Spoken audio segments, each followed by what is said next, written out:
नमस्कार।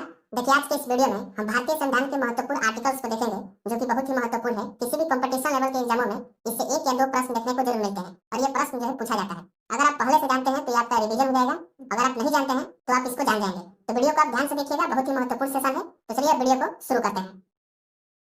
तो देखिए, जब भारतीय संविधान बना तो उस समय भारतीय संविधान में कुल 22 भाग और 395 अनुच्छेद थे, ठीक है। लेकिन अगर वर्तमान की बात की जाए तो वर्तमान में कुल 25 भाग हो गए हैं और 470 से अधिक आर्टिकल्स हो गए हैं, वो भी वर्तमान में। अब आप सोच रहे होंगे कि क्या भाग जो 22 था उसको जो है 23, 24, 25 ऐसे करके बढ़ाया गया है? तो ऐसे करके बिल्कुल भी नहीं बढ़ाया है। इसको जो है खंड के माध्यम से भाग को बढ़ाया गया है। जैसे पहले भाग 4 था तो एक और भाग उसमें जोड़ा गया 4 का क। इसी प्रकार करके पूरे भाग को बढ़ाया गया है खंड के माध्यम से। उसी तरह आर्टिकल पहले 395 आर्टिकल थे, अब वर्तमान में 470 से अधिक आर्टिकल हो गए हैं। तो ये भी आर्टिकल जो है 395, 96, 97 ऐसे करके नहीं बढ़ाया गया है। आर्टिकल्स को भी खंड के माध्यम से बढ़ाया गया है, जैसे 21 का क, ख, 19 का क ऐसे करके बढ़ाया गया है। भारतीय संविधान के मूल ढांचा को कभी भी परिवर्तित नहीं किया जा सकता है, ये आप ध्यान में रखिएगा, ठीक है। देखिए, हम इंपोर्टेंट आर्टिकल्स को भाग के माध्यम से देखेंगे। मतलब भाग 1 से लेकर 22 तक भाग में कौन कौन से आर्टिकल्स जो है इंपोर्टेंट है, जैसे भाग 1 में, 2 में, 3 में कौन कौन से आर्टिकल इंपोर्टेंट है, उस तरह से हम इस वीडियो में देखेंगे, ठीक है। तो देखिए, भाग 1 का नाम है संघ और राज्य, यानी यूनियन एंड इट्स टेरिटरी। भाग 1 में 1 से लेकर 4 तक आर्टिकल्स हैं, मतलब कुल 4 आर्टिकल्स हैं। इनमें जो है 3 ही आर्टिकल इंपोर्टेंट है। आर्टिकल 1 कहता है कि भारत राज्यों का संघ है, यानी यूनियन है। या आर्टिकल 1 कहता है कि जो भारत है वो राज्यों का संघ है, मतलब राज्यों का समूह है, संघ है, यूनियन है, ठीक है। आर्टिकल 2 कहता है कि संसद द्वारा नए राज्यों का प्रवेश, मतलब अगर भारतीय संसद चाहे तो भारत के बाहर अगर कोई देश का टुकड़ा है या फिर कोई देश है, अगर वो भारत में मिलना चाहता है तो भारतीय संसद जो है उसको मिला सकती है आर्टिकल 2 के तहत। जैसे में सिक्किम को 16 मई 1975 ईस्वी को भारत में विलय कराया गया, भारत में मिलाया गया। 1975 से पहले सिक्किम जो था वह एक अपना स्वतंत्र देश था, उसको जो है भारत में मिला लिया गया, ठीक है। आर्टिकल 3 कहता है कि संसद जो है भारत के किसी भी राज्य का नाम सीमा क्षेत्र में परिवर्तन कर सकता है। जैसे भारत के अंदर जो है बहुत सारे राज्य हैं, अगर मान लीजिए किसी राज्य का 2 टुकड़ा करना है, मतलब उसको 2 भागों में बांटना है, 12 राज्य होने के चलते, तो वह काम जो है संसद करेगी आर्टिकल 3 के तहत। जैसे में देखिए कि मध्य प्रदेश से छत्तीसगढ़ को अलग किया गया, यूपी से उत्तराखंड को अलग किया गया, बिहार से झारखंड को अलग किया गया। तो बहुत सारे राज्यों को जो है 2-2 भागों में बांटा गया, कुछ राज्यों को अलग किया गया। ये जो है यह काम जो है आर्टिकल 3 के तहत भारतीय संसद कर सकती है, ये संविधान अधिकार देता है, ठीक है। अब देखिए, देखते हैं भाग 2। भाग 2 का नाम है नागरिकता। इसमें जो है 5 से लेकर 11 तक आर्टिकल्स हैं। तो ये नागरिकता से ज्यादा प्रश्न एग्जाम में पूछता नहीं है, लेकिन फिर भी यदि पूछे तो कौन सा आर्टिकल्स इंपोर्टेंट है उसको हम देख लेते हैं। देखिए, भाग 2 में नागरिकता है। नागरिकता जो है भारत में एकहरी नागरिकता है। एकहरी नागरिकता का मतलब होता है कि आप जो है भारत देश में रहते हैं और भारत देश में भी आप किसी न किसी राज्य में रहते होंगे। मान लीजिए कि आप बिहार में हैं, तो आपको जो है आप बिहार के निवासी हैं, आपको बिहार की नागरिकता नहीं दिया गया है, आपको भारत की नागरिकता दिया गया है। तो रहते तो आप भारत में हैं और भारत में भी वो भी किसी न किसी राज्य में रहते हैं, तो आपको उस राज्य की नागरिकता नहीं दिया गया है, आपको एक देश की नागरिकता दिया गया है, वो भारत की नागरिकता, एक ही नागरिकता आपको दिया गया है। इसी को कहा जाता है एकहरी नागरिकता। तो भारत में जो है एकहरी नागरिकता की व्यवस्था है, ठीक है। नागरिकता को जो है ब्रिटेन से लिया गया है। किस देश से लिया गया है? तो ब्रिटेन के संविधान से लिया गया है नागरिकता को। अब देखिए, इसमें आर्टिकल्स कौन कौन से इंपोर्टेंट है। आर्टिकल 5 कहता है कि जब संविधान बना तो उस समय भारत में जो भी लोग थे उन सभी लोगों को नागरिकता दे दिया गया, यह आर्टिकल 5 कहता है, ठीक है। अब देखिए, आर्टिकल 8 क्या कहता है? विदेश जाने पर नागरिकता समाप्त नहीं होगी। यदि आप विदेश में चले गए कमाने के लिए या फिर घूमने के लिए या फिर पढ़ने के लिए, तो आपकी जो है भारत की नागरिकता समाप्त नहीं होगी, यानी विदेश जाने पर भारत की नागरिकता समाप्त नहीं होती है, यह आर्टिकल 8 कहता है। लेकिन वही आर्टिकल 9 कहता है कि विदेशी नागरिकता लेने पर भारत की नागरिकता समाप्त हो जाएगी। यदि आप विदेश भ्रमण के लिए गए हैं, चाहे घूमने के लिए, पढ़ने के लिए, जिस भी काम के लिए गए हैं विदेश में, और वहां पर आप जाके विदेश की नागरिकता ले लेते हैं, तो जो है भारत की नागरिकता जो है आपकी है उसको समाप्त कर दिया जाएगा। सही बात है, आपको 2 देश की नागरिकता क्यों दिया जाए? आप एक ही देश में रहिए, जहां पर भी रहना है आप सुरक्षा से रहिए, तो जो है भारत की नागरिकता को समाप्त कर दिया जाएगा। आर्टिकल 10 क्या कहता है? आर्टिकल 10 में कहा गया है कि देश विरोधी कार्य करने पर नागरिकता समाप्त की जा सकती है। अगर आप भारत में रहकर ही भारत के खिलाफ ही कोई ऐसा कार्य कर देते हैं जिससे देश विरोधी का आप पर धब्बा लग जाता है, तो जो है आपकी नागरिकता समाप्त कर दी जाएगी आर्टिकल 10 के तहत। तो ये 10 से आपको याद रखना है, देश विरोधी, 10 देश विरोधी। तो देश विरोधी कार्य करने पर आपकी नागरिकता को समाप्त किया जा सकता है आर्टिकल 10 के तहत, ठीक। आर्टिकल 11 में कहा गया है कि नागरिकता संबंधित कानून जो है संसद बनाती है, लेकिन यह जिम्मेवारी जो है गृह मंत्रालय को दी गई है। मतलब क्या हुआ कि नागरिकता से संबंधित जो भी कानून बनाना हो, वह कानून बनाने का काम गृह मंत्रालय के हाथ में है। गृह मंत्री ही उससे संबंधित नागरिकता से संबंधित कानून बना सकते हैं, यह आर्टिकल 11 कहता है।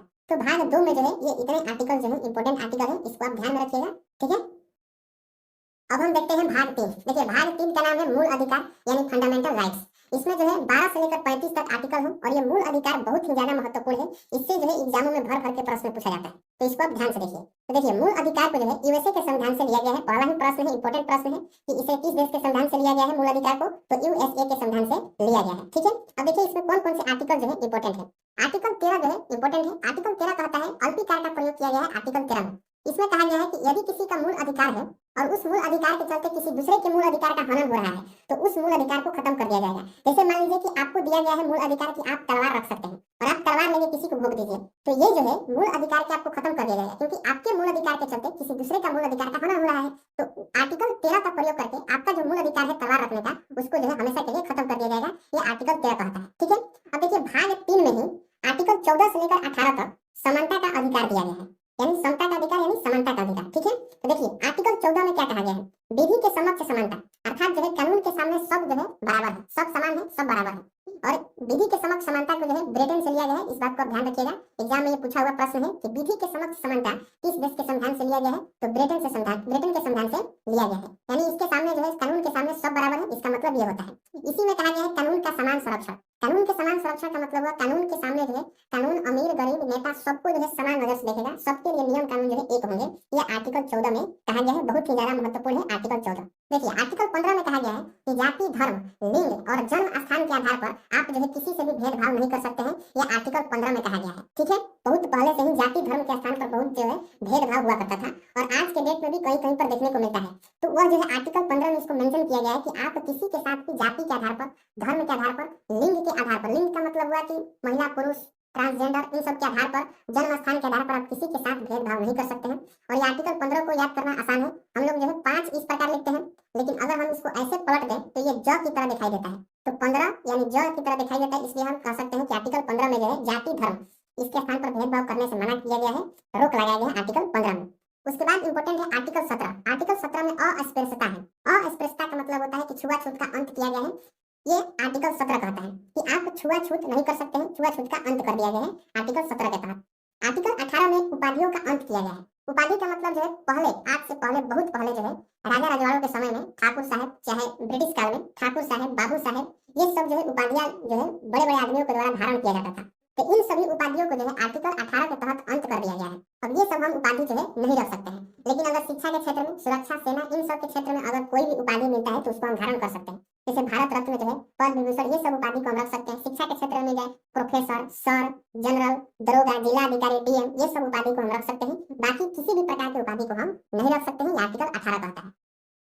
देखिए भाग 3 में ही स्वतंत्रता का अधिकार दिया गया है आर्टिकल 19 से लेकर 22 के बीच में। ठीक है, देखिए आर्टिकल 19 क्या कहता है कि सभी तरह की इसमें स्वतंत्रता दिया गया है आर्टिकल 19 में, और ये बहुत ही ज्यादा महत्वपूर्ण है, क्योंकि जितना भी व्यक्ति को भारत में जीने के लिए अधिकार चाहिए, मूल अधिकार चाहिए, स्वतंत्रता चाहिए, सभी तरह की स्वतंत्रता जो है आर्टिकल 19 में मेंशन किया गया है। जैसे में देखिए अभिव्यक्ति की स्वतंत्रता है, हमें बोलने की स्वतंत्रता है, आरटीआई फाइल करने की स्वतंत्रता है, प्रेस की स्वतंत्रता है, यानी न्यूज की स्वतंत्रता है हमें, यह आर्टिकल 19 का एक कहता है, मतलब आर्टिकल 19 में इसका जिक्र किया गया है। उसके बाद आर्टिकल 19 में कहा गया है सभा करने की स्वतंत्रता है हमें, मतलब हम कहीं भी कभी भी सभा कर सकते हैं, लेकिन वो सभा जो है बिना हथियार के सभा होना चाहिए।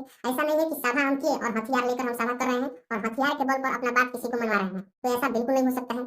उसके बाद संगठन बनाने की स्वतंत्रता है, संगठन बना सकते हैं, लेकिन संगठन जो है अच्छा होना चाहिए। ऐसा नहीं है कि आतंकवादियों का संगठन बना दिए, ये सब संगठन नहीं चलेगा। उसके बाद कहा गया है कि बिना रोक टोक घूमने की स्वतंत्रता है, जहां हम घूमना चाहे वहां घूम सकते हैं। भारत में हम कहीं भी जा सकते हैं, किसी भी राज्य में जाकर घूम सकते हैं, लेकिन जहां पर सरकारी तौर पर अनुमति नहीं दिया गया है तो वहां पर हम नहीं जा सकते। मान लीजिए जब कहीं पर जो है बहुत बड़ा विवाद हो गया है और वहां पर जाने की अनुमति नहीं है और आप कहिएगा कि हमें स्वतंत्रता का अधिकार है, हम कहीं भी जा सकते हैं, तो वहां पर आप नहीं जा सकते, वहां पर जहां पर सरकार आपको रोक लगाई है। उसी प्रकार है कि भारत में किसी भी क्षेत्र में बसने की स्वतंत्रता है, हम भारत के किसी भी क्षेत्र में, किसी भी राज्य में कहीं भी जो है बस सकते हैं, यह हमें अधिकार है। उसके बाद है संपत्ति खरीदने का अधिकार, कहीं भी हम संपत्ति खरीद सकते हैं, लेकिन ये जो अधिकार है पहले मूल अधिकार था, अब इसको जो है आर्टिकल 19 से हटा दिया गया है, ये मूल अधिकार में अब नहीं है संपत्ति खरीदने का अधिकार, अब आप कहीं भी संपत्ति नहीं खरीद सकते। ठीक है, उसके बाद आर्टिकल 19 में ही है व्यवसाय करने की स्वतंत्रता, हम कहीं भी जो है किसी भी राज्य में जाकर व्यवसाय कर सकते हैं, किसी भी प्रकार का व्यवसाय को कर सकते हैं, यह आर्टिकल 19 में कहा गया है। तो आर्टिकल 19 बहुत ज्यादा इंपॉर्टेंट हो जाता है, क्योंकि यह बहुत तरह की स्वतंत्रता का अधिकार हमें दे देता है। ठीक है, आर्टिकल 20 क्या कहता है, देखिए 20 में 3 तरह की स्वतंत्रता की बात की गई है। ठीक है, लेकिन इसमें दो ही जो है बहुत ही ज्यादा महत्वपूर्ण है। इसमें कहा गया है कि एक गलती की एक सजा। मान लीजिए कि कोई व्यक्ति है, कोई अपराध कर दिया, उसको जब सजा होगी तो जब सजा काट लेगा और वो काट के जब वो अपने घर आएगा तो ऐसा नहीं है कि फिर उसी गलती के लिए जाकर केस ठोक देंगे, ऐसा नहीं हो सकता, क्योंकि जब वो एक गलती करेगा तो एक गलती के लिए जो भी उसको सजा होगा तो एक ही बार सजा भुगतेगा। ऐसा नहीं है कि बार बार जब बाहर निकले तब जाकर फिर उसी पर केस हो गया, फिर उसको जेल में भेजा गया एक ही अपराध के लिए, ऐसा नहीं हो सकता है, ये आर्टिकल 20 कहता है। ठीक है, उसी में कहा गया है कि सजा उस समय के कानून के आधार पर दी जाएगी, मतलब वर्तमान कानून के आधार पर ही किसी व्यक्ति को, किसी अपराधी को सजा दिया जाएगा। जैसे कि आज वर्तमान 2024 में कोई व्यक्ति कोई अपराध किया है तो उसको आज के डेट में उस अपराध के लिए जो भी सजा है वही सजा उसको मिलना चाहिए। ऐसा नहीं है कि 500 साल पहले जो सजा था इस अपराध के लिए वो वाला सजा इसको दे दे, या फिर भविष्य में जो सजा आने वाला है उस सजा को उसके हिसाब से उसको सजा दिया जाए, ऐसा नहीं हो सकता। वर्तमान में जो अपराध किया है उसी अपराध के हिसाब से उसको सजा मिलेगी। यह आर्टिकल 20 कहता है, बहुत ही ज्यादा महत्वपूर्ण है आर्टिकल 20। उसके बाद देखिए इंपॉर्टेंट है आर्टिकल 21। इसमें जो है प्राण एवं दैहिक स्वतंत्रता है। प्राण एवं दैहिक स्वतंत्रता का मतलब क्या हुआ कि आप किसी का जो है प्राण नहीं ले सकते, आप किसी का जान नहीं ले सकते।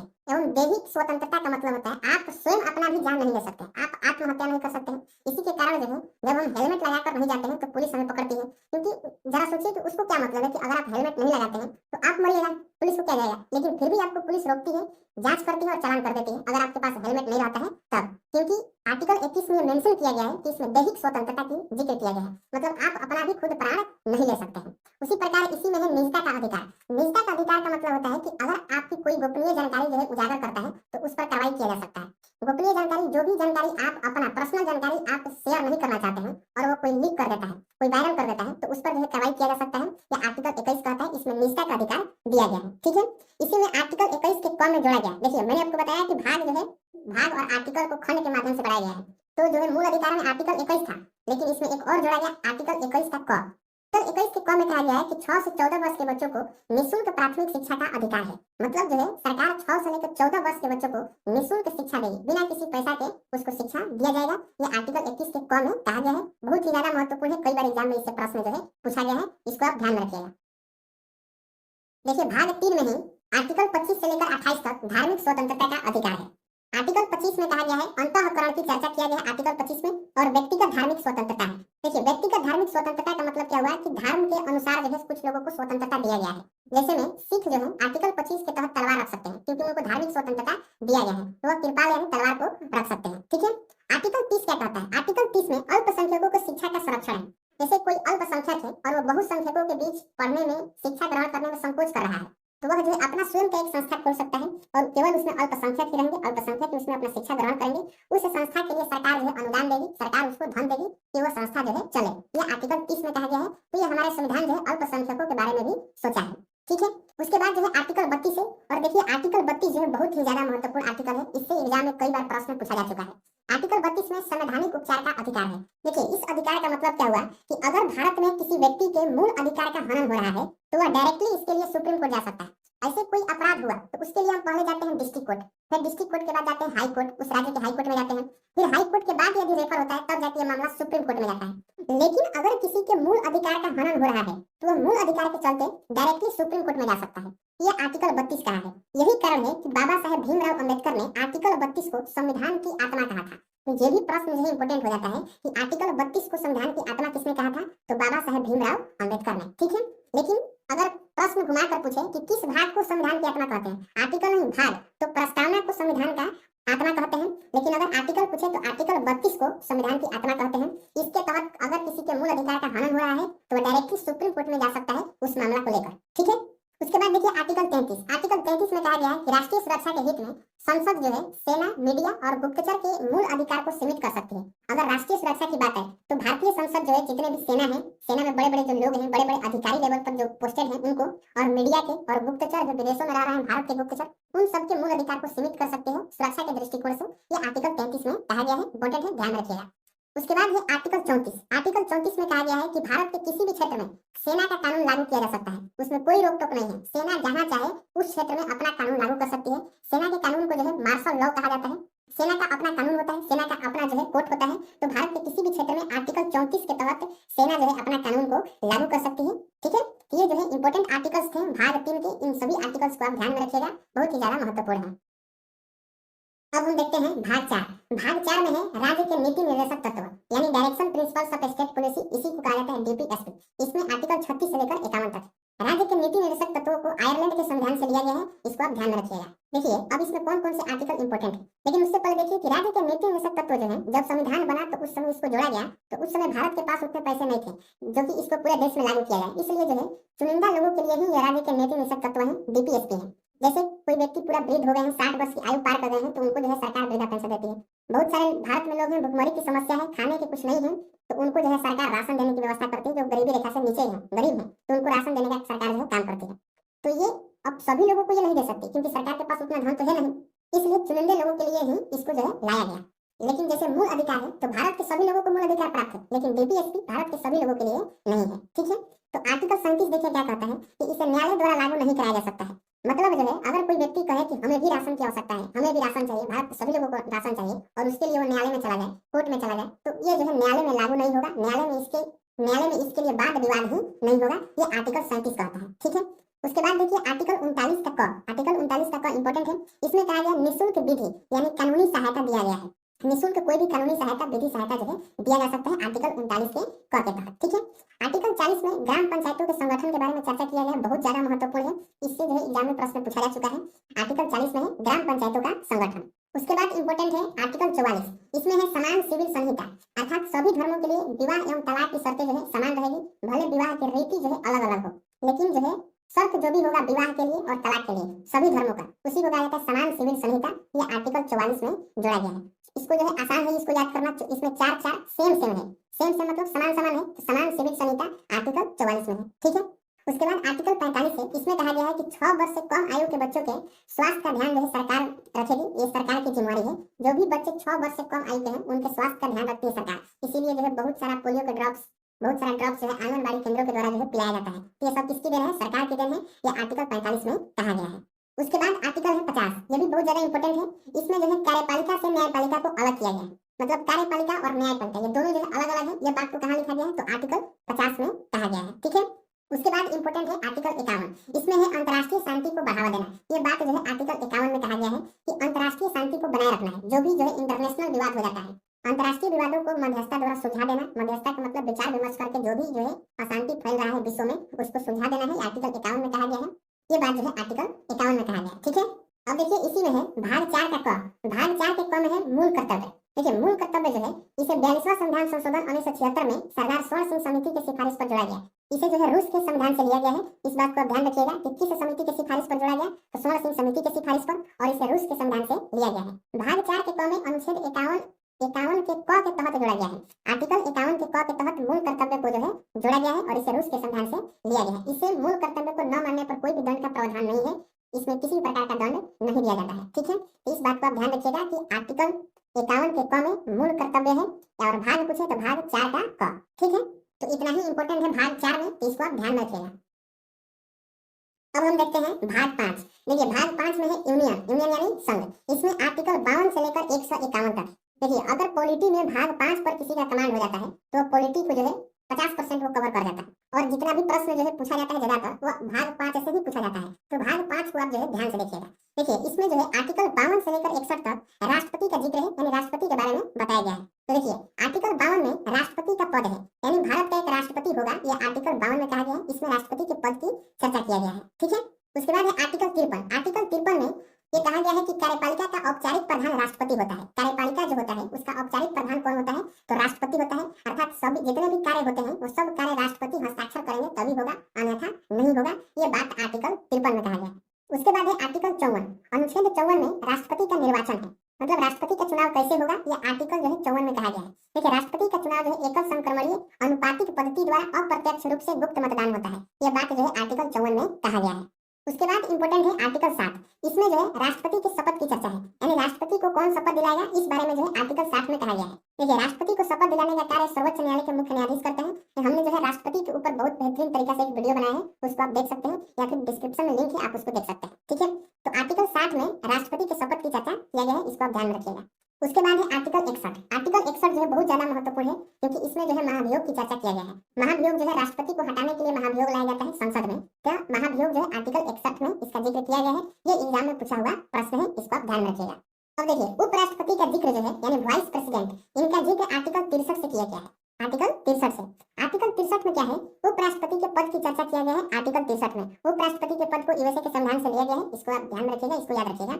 ठीक है, उसके बाद है आर्टिकल 64। आर्टिकल 64 में कहा गया है कि उपराष्ट्रपति ही राज्यसभा का सभापति होता है। जो उपराष्ट्रपति होते हैं वही जो है राज्यसभा के सभापति होते हैं। ठीक है, किंतु राज्यसभा का सदस्य नहीं होता है। ध्यान रखिएगा कि जो उपराष्ट्रपति होते हैं वो राज्यसभा का सभापति होते हैं, लेकिन वो राज्यसभा का सदस्य नहीं होते हैं। उपराष्ट्रपति को वेतन सभापति होने के नाते दिया जाता है, उपराष्ट्रपति होने के नाते नहीं दिया जाता है। यह बात जो है आर्टिकल 64 में कहा गया है। उसके बाद आर्टिकल 69 है। देखिए आर्टिकल 69 में कहा गया है कि उपराष्ट्रपति को शपथ दिलाने का काम राष्ट्रपति करता है। मतलब उपराष्ट्रपति को शपथ कौन दिलाते हैं? तो राष्ट्रपति दिलाते हैं। यानी आर्टिकल 69 में उपराष्ट्रपति के शपथ की चर्चा किया गया है, ठीक है। और आर्टिकल 60 में राष्ट्रपति के शपथ की चर्चा किया गया है। ये दोनों जो है इंपॉर्टेंट है। राष्ट्रपति और उपराष्ट्रपति से जितने भी महत्वपूर्ण आर्टिकल्स हैं, ये सब आर्टिकल्स हैं, इनको आप ध्यान में रखिएगा। प्रश्न यदि जब बनता है तो यही से प्रश्न को जो है पूछा जाता है, ठीक है। अब हम आगे देखते हैं। तो देखिए आर्टिकल 72 में है राष्ट्रपति के पास विभिन्न प्रकार की क्षमादान शक्ति है। मतलब राष्ट्रपति यदि चाहे तो किसी के भी फांसी की सजा को या फिर मौत की सजा को जो है रोक सकते हैं, या फिर कोई भी ऐसा सजा हो तो उसको जो है राष्ट्रपति जो है क्षमा कर सकते हैं, उसको रोक सकते हैं आर्टिकल 72 के तहत। ये आर्टिकल 72 जो है विभिन्न प्रकार के राष्ट्रपति को क्षमादान शक्ति देता है। उसके बाद इंपॉर्टेंट है आर्टिकल 74। देखिए आर्टिकल 74 में कहा गया है कि राष्ट्रपति को सलाह देने के लिए एक मंत्रिपरिषद होगा। मंत्रिपरिषद को ही सरकार कहा जाता है। तो जो है मंत्रिपरिषद राष्ट्रपति को किसी भी मामले पर सलाह देगा, ये बात जो है आर्टिकल 74 में कहा गया है, ठीक है। उसके बाद इंपॉर्टेंट आर्टिकल है आर्टिकल 75। देखिए आर्टिकल 75 में है मंत्रियों के बारे में अन्य उपबंध यानी व्यवस्था, यानी मंत्रियों की नियुक्ति कैसे की जाएगी, इस बारे में जानकारी जो है आर्टिकल 75 में किया गया है। जैसे जो है पीएम के सलाह पर राष्ट्रपति करते हैं, जो भी मंत्री की नियुक्ति करना होता है उसकी नियुक्ति आर्टिकल 75 के तहत, ठीक है। इसको आप ध्यान रखिएगा। उसके बाद इंपॉर्टेंट आर्टिकल है आर्टिकल 76। देखिए आर्टिकल 76 में है महान्यायवादी यानी अटॉर्नी जनरल का जिक्र किया गया है आर्टिकल 76 में, ठीक है। महान्यायवादी जो होता है ये केंद्र सरकार का प्रथम विधि अधिकारी होता है, मतलब कानूनी अधिकारी सलाहकार होता है। किसी भी कानूनी मामला में जो भी सलाह देने का काम करते हैं तो महान्यायवादी करते हैं सरकार को। तो महान्यायवादी का जिक्र आर्टिकल 76 में कहा गया है, इसको आप ध्यान रखिएगा, ये इंपॉर्टेंट है। देखिए उसके बाद इंपॉर्टेंट आर्टिकल है आर्टिकल 79। आर्टिकल 79 में जो है संसद का जिक्र किया गया है। संसद की जो चर्चा है वो आर्टिकल 79 में किया गया है, ठीक है। देखिए संसद जो होता है, संसद का 3 अंग होता है, राज्यसभा, लोकसभा और राष्ट्रपति। 3 अंग होता है। अगर सदन की बात करें तो 2 सदन होता है, लोकसभा और राज्यसभा। तो राज्यसभा की चर्चा जो है आर्टिकल 80 में किया गया है और लोकसभा की चर्चा आर्टिकल 81 में किया गया है। तो ये जो तीनों आर्टिकल हैं बहुत ही ज्यादा महत्वपूर्ण है, 79, 80 और 81। 79 में संसद, 80 में राज्यसभा, 81 में लोकसभा। इसको आप ध्यान रखिएगा, ठीक है। उसके बाद इंपॉर्टेंट है आर्टिकल 100 यानी सेंचुरी। इसमें जो है गणपूर्ति की चर्चा किया गया है आर्टिकल 100 में। देखिए गणपूर्ति क्या होता है कि किसी भी सदन की कार्रवाई जो शुरू करने के लिए 1/10 सदस्य का होना आवश्यक होता है। 1/10 को ही गणपूर्ति कहते हैं। यदि गणपूर्ति पूरी नहीं होती है तो सदन की कार्रवाई शुरू नहीं की जाती है। तो आर्टिकल 100 में गणपूर्ति की यानी क्वेरम की चर्चा किया गया है, ठीक है। उसके बाद आर्टिकल 108 में संयुक्त अधिवेशन यानी ज्वाइंट सेशन की चर्चा किया गया है 108 में। 108 में संसद के संयुक्त अधिवेशन की चर्चा है और संयुक्त अधिवेशन को ऑस्ट्रेलिया के संविधान से लिया गया है, ठीक है। लेकिन जब लोकसभा और राज्यसभा में विवाद हो जाता है तब जाकर जो है राष्ट्रपति जो है संयुक्त अधिवेशन बुलाते हैं। लोकसभा और राज्यसभा दोनों के सदस्यों को एक साथ बैठाया जाता है, उसी को जो है संयुक्त अधिवेशन यानी ज्वाइंट सेशन कहा जाता है। इसकी चर्चा आर्टिकल 108 में किया गया है, बहुत ही ज्यादा महत्वपूर्ण है, इसको आप याद रखिएगा, ध्यान रखिएगा इसको। उसके बाद है आर्टिकल 110। आर्टिकल 110 में धन विधेयक की चर्चा है, ठीक है। तो धन विधेयक की चर्चा आर्टिकल 110 में है। आर्टिकल 112 में बजट की चर्चा किया गया है, ठीक है। आर्टिकल 110 में धन विधेयक की चर्चा और आर्टिकल 112 में बजट की चर्चा और आर्टिकल 116 में लेखानुदान और आर्टिकल 117 में वित्त विधेयक। तो ये जो चारों आर्टिकल हैं इसको आप एक साथ याद रख सकते हैं। आर्टिकल 110 में धन विधेयक, 12 में बजट, 16 में लेखानुदान और 117 में वित्त विधेयक, ठीक है। उसके बाद है आर्टिकल 123। आर्टिकल 123 में राष्ट्रपति का अध्यादेश है। राष्ट्रपति के अध्यादेश की चर्चा किसमें किया गया है? तो आर्टिकल 123 में किया गया है, इसको आप ध्यान रखिएगा। उसके बाद आर्टिकल 124 है।